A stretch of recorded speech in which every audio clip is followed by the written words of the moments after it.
हर महादेव। ओम शिवाय नमस्तुभ्यम। महाशिवरात्रि व्रत की प्रमाणिक कथा और पौराणिक कथा आज हम सुनाएंगे। शिवरात्रि के पावन अवसर पर इस कथा को सुनने से सब कार्य पूर्ण होते हैं और परिवार में सुख शांति बनी रहती है। तो शुरू करते हैं कथा। पूर्व काल में चित्रभानु नामक एक शिकारी था। जानवरों की हत्या करके वह अपने परिवार को पालता था।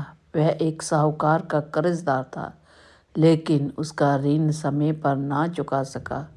क्रोधित साहूकार ने शिकारी को शिव मठ में बंदी बना लिया। संयोग से उस दिन शिवरात्रि थी।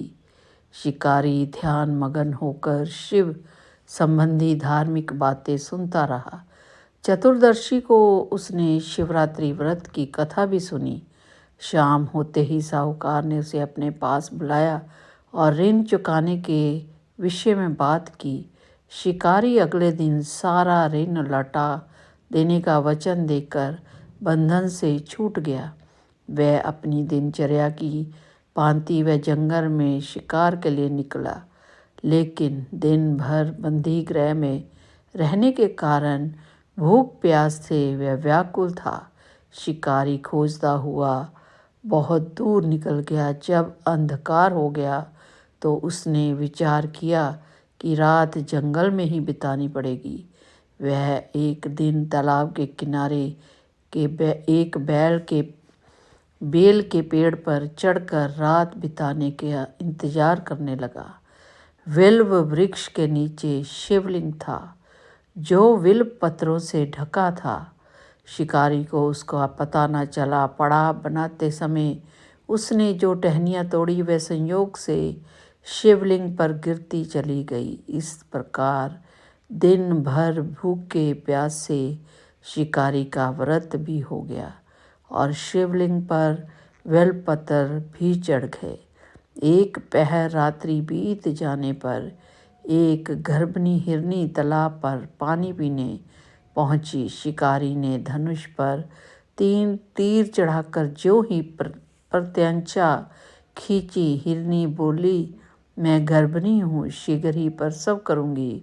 तुम एक साथ 2 जीवों की हत्या करोगे, जो ठीक नहीं है। मैं बच्चे को जन्म देकर शीघ्र ही तुम्हारे समक्ष प्रस्तुत हो जाऊँगी, तब मार लेना। शिकारी ने प्रत्यंचा ढीली कर दी और हिरनी जंगल झाड़ियों में लुप्त हो गई। प्रत्यंचा चढ़ाने तथा ढीली करने से व्यक्त कुछ बेलपत्र अनायास ही टूटकर शिवलिंग पर गिर गए। इस प्रकार उससे अनजाने में ही प्रथम प्रहर का पूजन भी संपन्न हो गया। कुछ ही देर में एक और हिरनी उधर से निकली। शिकारी की प्रसन्नता का ठिकाना ही ना रहा। समीप आने पर उसने धनुष पर बाण चढ़ाया। तब उसने देखा, हिरनी ने विनम्रतापूर्वक कहा, हे शिकारी, मैं थोड़ी देर पहले ऋतु से निर्वत हुई हूँ। कामा आतुर विरहिणी हूँ। अपने प्रिय की खोज में भटक रही हूँ। मैं अपने पति से मिलकर शीघ्र ही तुम्हारे पास आ जाऊंगी। शिकारी ने उसे भी जाने दिया। 2 बार शिकार को खोकर उसका माथा ठनका। वे चिंता में पड़ गया। रात्रि का आखिरी पहर बीत रहा था। इस बार भी धनुष से लग कर कुछ बेल पत्र शिवलिंग पर जा गिरे तथा दूसरे प्रहर की पूजा भी संपन्न हो गई। तभी एक अन्य हिरनी अपने बच्चों के साथ उधर से निकली। शिकारी के लिए यह स्वर्णिम अवसर था। उसने धनुष पर तीर चढ़ाने में देर नहीं लगाई। वह तीर छोड़ने ही वाला था कि हिरनी बोली, हे शिकारी, मैं इन बच्चों को इनके पिता के हवाले करके लौट आऊँगी। इस समय मुझे मत मारो। शिकारी हंसा और बोला, सामने आए शिकार को छोड़ दूँ? मैं ऐसा मूर्ख नहीं हूँ। इससे पहले मैं 2 बार अपना शिकार खो चुका हूँ। मेरे बच्चे भूखे प्यास से व्यग्र हो रहे होंगे। उत्तर में हिरनी ने फिर से कहा, जैसे तुम्हें अपने बच्चों की ममता सता रही है, ठीक वैसे ही मुझे भी है। हे शिकारी, मेरा विश्वास करो, मैं इन्हें इनके पिता के पास छोड़कर तुरंत लौटने की प्रतिज्ञा करती हूँ।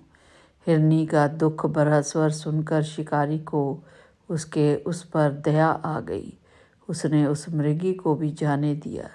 शिकार के अभाव में तथा भूख प्यास से व्याकुल शिकारी अनजाने में ही बेल पत्थर पर बैठा बेल पत्थर तोड़ तोड़ कर नीचे फेंकता जा रहा था। पौ फटने को हुई तो एक हुष्ट पुष्ट मृग उसी रास्ते पर आया। शिकारी ने सोच लिया कि इसका शिकार वह अवश्य करेगा।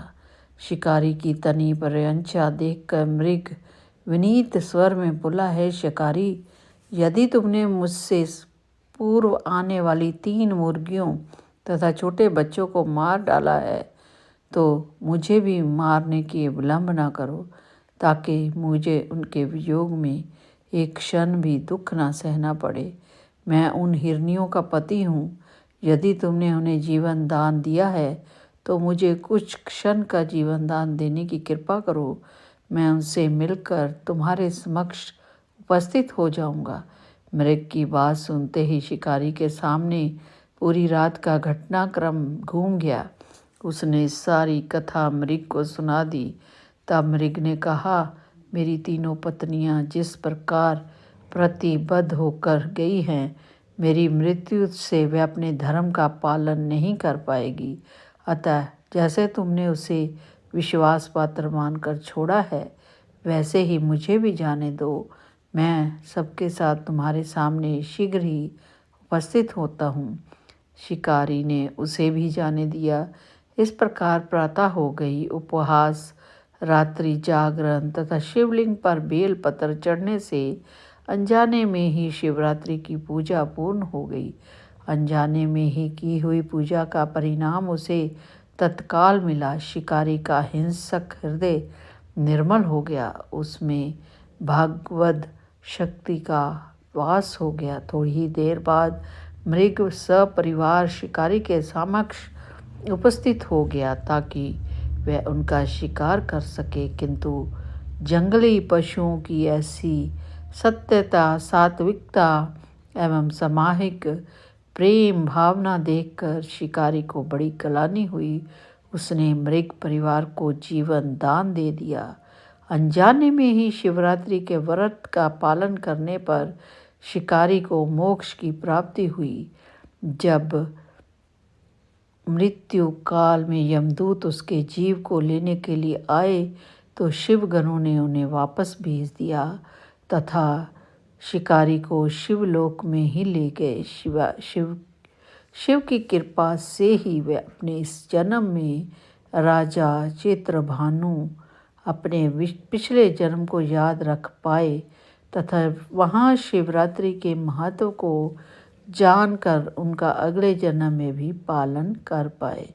तो इस कथा से हमें यह संदेश मिलता है कि शिकारी की कथा अनुसार महादेव तो अनजाने में किए गए व्रत का भी फल दे देते हैं, पर वास्तव में महादेव शिकारी की दया भाव से प्रसन्न हुए। अपने परिवार के कष्ट का ध्यान होते हुए भी शिकारी ने मृग परिवार को जाने दिया।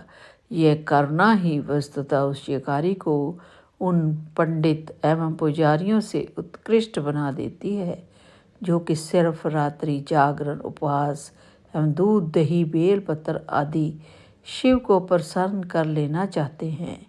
इस कथा में सबसे महत्वपूर्ण बात यह है कि इस कथा में अनजाने में हुए पूजन पर विशेष बल दिया गया है और इसका अर्थ यह नहीं है कि शिव किसी भी प्रकार से किए गए पूजन को स्वीकार कर लेते हैं अथवा भोलेनाथ जाने अनजाने में हुए पूजन में भेद नहीं कर सकते हैं। वास्तव में वह शिकारी शिव पूजन नहीं कर रहा था। इसका अर्थ यह भी हुआ कि वह किसी तरह के किसी फल की कामना भी नहीं कर रहा था। उसने मृग परिवार को समय एवं जीवन दान दिया जो कि शिव पूजन के समान है। शिव का अर्थ है कल्याण होता है।